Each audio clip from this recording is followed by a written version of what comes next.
tawasul kepada Nabi Shallallahu Alaihi Wasallam setelah wafatnya Nabi ini merupakan bid'ah.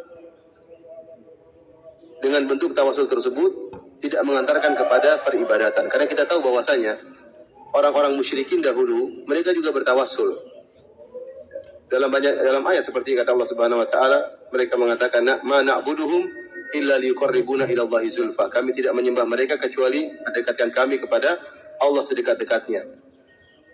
Dalam ayat yang lain mereka mengatakan haula'i syufa'auna indallah. Ya. Mereka adalah pemberi syafaat bagi kami di sisi Allah. Jadi orang-orang musyrikin dahulu mereka menyembah sesembahan-sembahan mereka seperti Lata, Uzza dan yang lainnya dalam rangka untuk menyembah Allah. Perhatikan sini.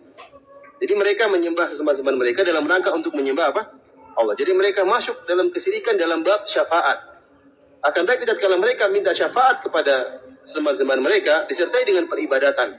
Bismillahirrahmanirrahim. Mana hukumnya menziarahi dan bertawassul dengan makam orang soleh tersebut, Pak Ustaz? Datanglah orang menelpon saya. Assalamualaikum Pak Ustaz Somad. Waalaikumsalam. Bisa Ustaz kami undang? Mohon maaf, jadwal saya penuh. Assalamualaikum Ustaz Somad. Waalaikumsalam. Bisa ceramah Maulid Nabi? Mohon maaf penuh. Yang tiga ini nelpon. Assalamualaikum Ustaz Somad. Waalaikumsalam. Saya tetangga Ustaz Fadil Rahmi. Oh iya. Abang kelas saya itu namanya tawassul, bertawassul dengan orang dekat. Begitu juga kita kepada Allah. Kita ini tak bisa langsung, banyak silap, banyak dosa, banyak salah.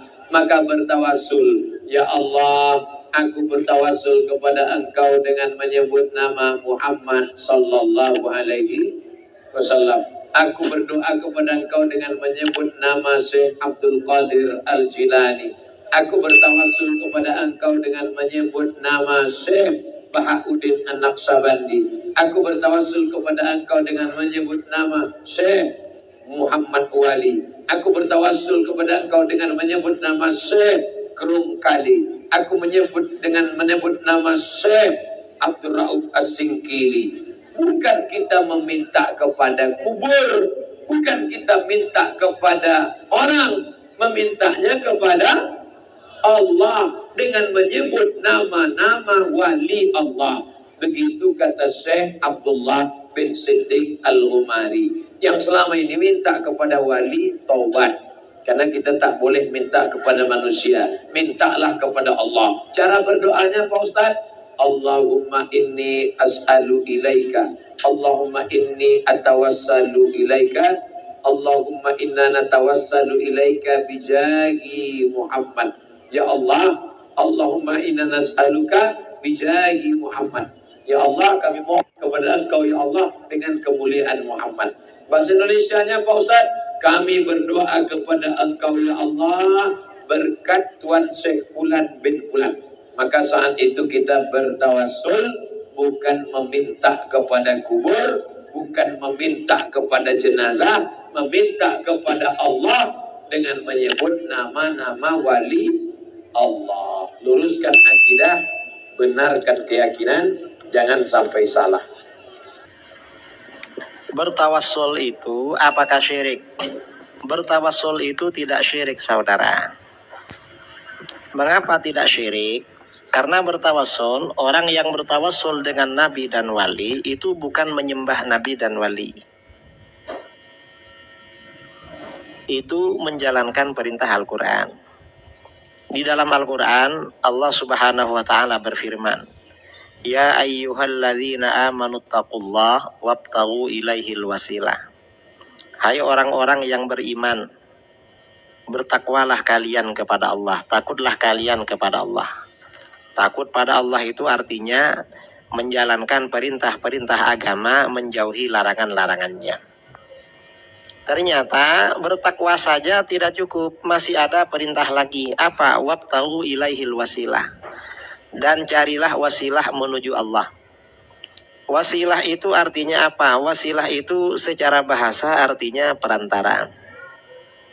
Kalau yang di sini wasilah ini di dalam ini secara istilah apa? Para ulama ahli tafsir, misalnya Al-Imam Ibnu Katsir, dalam kitabnya Tafsirul Qur'anil Azim, beliau mengatakan wal wasila hiyallati yutawassalu biha ila tahsiril maksud.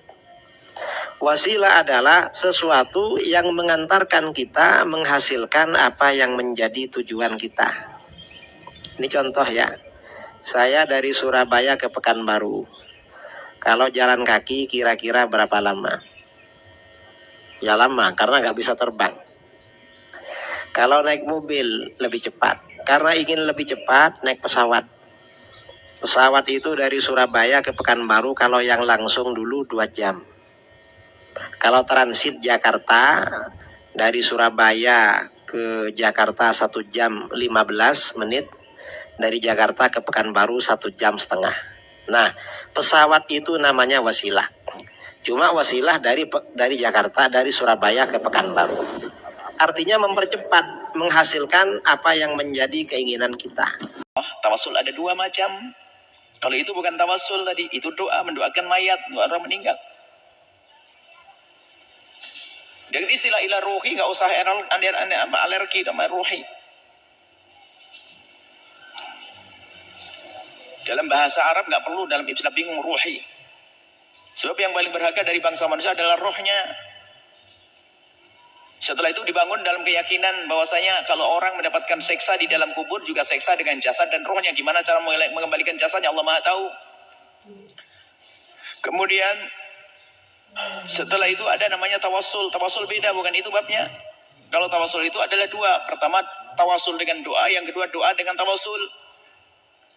Kalau tawasul dengan doa itu adalah di antara orang yang hidup. Misalnya Anda datang kepada Kiai Fulan, Habib Fulan, ya Habib, Kiai doain saya. Padahal dia sendiri bisa doa kepada Allah, tapi dia minta kepada orang lain agar mendoakan. Ini tawasul bid-doa. Dan ini sudah biasa dan umum. Yang kedua adalah doa bit-tawasul. Doa di dalamnya ada tawasul. Yang mana? Ya ini yang sering orang nggak paham dan mempermasalahkan masalah yang kedua ini. Yang pertama jelas nggak ada masalah. Yang kedua juga sebetulnya tidak ada masalah bagi yang paham. Cuman yang menjadi masalah adalah kadang dari kita yang pakai tawasul salah memahamkan orang lain. Sehingga cara memahamkan kadang tawasul itu kan ya kalau Pak Presiden ketemu Presiden susah kan lewat menteri. Loh, ini kan kurang ajar. Kepada Allah tidak begitu. Ini biasanya ahli tawasul ini salah menjelaskan tentang tawasul.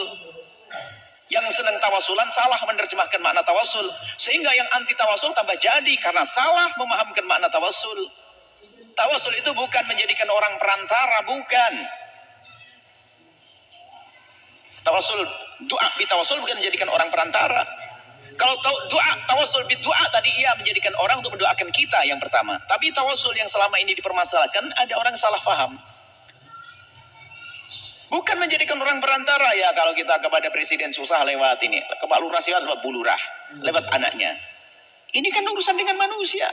Tapi dengan Allah enggak, kita bisa langsung. Maka tawasul doa dengan tawasul itu maknanya, nah ini yang selama ini dijalankan oleh para ulama kita. Ini maknanya tawasul doa dengan tawasul artinya minta kepada Allah, mintanya tetap kepada Allah. Dan membawa orang-orang yang Allah cintai, itu tawasul. Allahumma inni atawajjahu ilaika binabiyyika nabiyir rahmati dalam hadis. Ya Allah, aku memohon kepadamu dan aku bawa bersama doaku orang yang sangat kucintai Nabi Muhammad. Berikan ya, itu tawasul itu begitu. Syekh Abdul Qadir Al-Jailani. Ini bahasanya menerjemahkan salah. Ya jadi perantara. Ini kurang ajar. Makanya dalam kitab Sahih Bukhari, Allahumma inna kunna natawassalu ilaika binabiyika fataskina. Ya Allah, dulu kami bertawasul. Allahumma ya Allah, lah mintanya kepada Allah. Inna kunna kami dulu natawassalu ilaika bertawasul kepadamu, yakni membawa di saat memohon kepadamu kami bawa binabiyika dengan nabimu. Fataskina lalu kau beri hujan ya Allah. Wa inna dan sekarang kami natawassalu